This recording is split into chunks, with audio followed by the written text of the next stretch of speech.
ಅಂಬಡಿಯಾಗೆ ಸಂಬಂಧಪಟ್ಟಾಗಿ ಎಲುವೆ ಗಿರಿಜನ ಪರಿಷ್ಠ ಪಂಗಡ ಮಲೆಕುಡ ಕುಟುಂಬಗಳೇನಿದೆ ಆ ಭಾಗಕ್ಕೆ ಸಂಬಂಧಪಟ್ಟಾಗಿ ಎಲುವೆ ಎಂಬಲ್ಲಿ ಸೇತುವೆಗೆ ಸಂಬಂಧಪಟ್ಟಾಗಿ 1 ಕೋಟಿ ರೂಪಾಯಿ ಅನುದಾನ ಮಂಜೂರಾಗಿದೆ.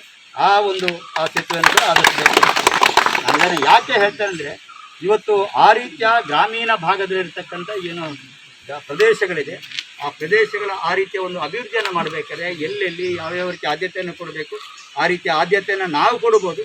ಆದರೆ ಸರ್ಕಾರಕ್ಕೆ ಆ ರೀತಿಯ ಇಚ್ಛಾಶಕ್ತಿ ಇದ್ದಾಗ ಮಾತ್ರ ಇವತ್ತು ಆ ರೀತಿಯ ಒಂದು ಅಭಿವೃದ್ಧಿಯನ್ನು ಮಾಡಲಿಕ್ಕೆ ಸಾಧ್ಯ ಆಗೋದು. ಅದಕ್ಕೋಸ್ಕರ ಇವತ್ತು ವಿಶೇಷವಾಗಿ ಅಂದರೆ ನನಗೆ ನಮ್ಮ ಪಂಜದಿಂದ ಕಡಬಕ್ಕೆ ಹೋಗುವಂಥ ರಸ್ತೆ ಸುಮಾರು 10-15 ವರ್ಷಗಳ ಹಿಂದೆ ದೊಡ್ಡ ದೊಡ್ಡ ಗುಂಡಿಗಳಿತ್ತು. ನನಗೆ ರಿಕ್ಷಾದವರು ನಮ್ಮನ್ನು ನೋಡಿಕೊಂಡು ತುಲೆ ಅಂಗಾರೆ ಬತ್ತೆ ಗುಂಡಿಗೆ ಪಾಡೋಣ ಅಂತ ಹೇಳಿದರು.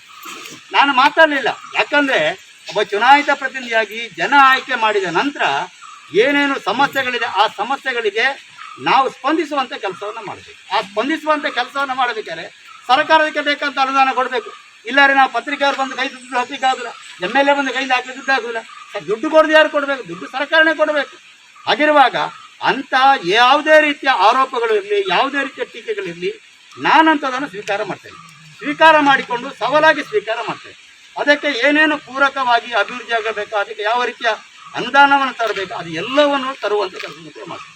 ಆದರೆ ಜನಗಳು ಕೂಡ ಇವತ್ತು ಅರ್ಥ ಮಾಡಿಕೊಳ್ಬೇಕು. ಇನ್ನು ಎಲ್ಲಿಯವರೆಗೆ ರಸ್ತೆಯ ಚರಂಡಿಯವರೆಗೆ ಕೂಡ ನಾವು ಒತ್ತುವರಿ ಮಾಡಿಕೊಂಡು ಬೇಲಿ ಮಾಡಿದ್ದೇವೆ. ಇನ್ನು ಅಕಸ್ಮಾತ್ ಅದು ತೆಗಿಲಿಕ್ಕೆ ಹೋದ ಕೂಡಲೇ ಕೋರ್ಟಿಗೆ ಹೋಗುವಂಥದ್ದು. ಅದಕ್ಕಾಗಿ ಏನು ಜಾಗನೇ ಇಲ್ಲದಂಥ ವ್ಯಕ್ತಿಗಳು ಆ ರೀತಿ ಮಾಡಿದರೆ ನಾವು ಒಪ್ಪಿಕೊಳ್ಳಬೇಕು. ಜಾಗ ಇಲ್ಲದವರಲ್ಲ, ಜಾಗ ಇದ್ದವರೇ ನಾವು ಈ ರೀತಿ ಒತ್ತುವರಿನ ಮಾಡಿಕೊಂಡು. ಅದಕ್ಕೋಸ್ಕರ ರಸ್ತೆಯ ಅಭಿವೃದ್ಧಿ ಇರ್ಬೋದು, ಇನ್ನು ವಿದ್ಯುತ್ತಿನ ಲೈನ್ ಇರ್ಬೋದು. ನನ್ನ ಮನೆಯವರೇ ಕರೆಂಟ್ ಬೇಕು, ಅದು TC ಇರಬೇಕು, ಇಂಪ್ರೂವ್ಮೆಂಟ್ TC ಇರ್ಬೋದು, ಎಲ್ಲವೂ ಕೂಡ ಬೇಕು. ನನ್ನ ಮನೆಯಿಂದ ಮುಂದೆ ಹೋಗಬೇಕಾದ್ರೆ ಆಗ ನಮ್ಮದು ಪಟ್ಟ ಜಾಗ. ಅಂದರೆ ಈ ರೀತಿಯ ತಕರಾರುಗಳು ನಮಗೆ ಕಾಣುವಂಥದ್ದು. ಅದಕ್ಕೋಸ್ಕರ ಸರ್ಕಾರ, ಈಗ ನಮ್ಮ ಸರ್ಕಾರ ಇದೆ, ನಾನು ಈ ಕ್ಷೇತ್ರ ಚುನಾಯಿತ ಪ್ರತಿನಿಧಿಯಾಗಿದೆ. ನಾವಂತೂ ಕ್ಷೇತ್ರದ ಅಭಿವೃದ್ಧಿಗೆ ಸಂಬಂಧಪಟ್ಟಾಗಿ ಏನೇನು ಅಭಿವೃದ್ಧಿಯನ್ನು ಮಾಡಬೇಕು ಆ ದಿಕ್ಕಿಂದೆಲ್ಲವೂ ಕೂಡ ಗಮನ ಕೊಡ್ತೇವೆ. ಆದರೆ ಇವತ್ತು ಆ ರೀತಿಯ ಕೆಲಸಗಳಿಗೆ ಸಂಬಂಧಪಟ್ಟಾಗಿ ಎಲ್ಲ ಆಯಾಯ ಭಾಗದ ಜನಗಳ ನಮಗೆ ಸಹಕಾರವನ್ನು ಕೂಡ ಬೇಕು. ಆ ರೀತಿಯ ಒಂದು ಸಹಕಾರವನ್ನು ತಾವೆಲ್ಲರೂ ಕೂಡ ಕೊಡಬೇಕು, ಕೊಡ್ತೀವಿ ಅನ್ನತಕ್ಕಂಥ ಒಂದು ನಿರೀಕ್ಷೆಯನ್ನು ನಮ್ಮಲ್ಲಿದೆ. ಆ ರೀತಿಯ ನಂಬಿಕೆ ಕೂಡ ಇದೆ.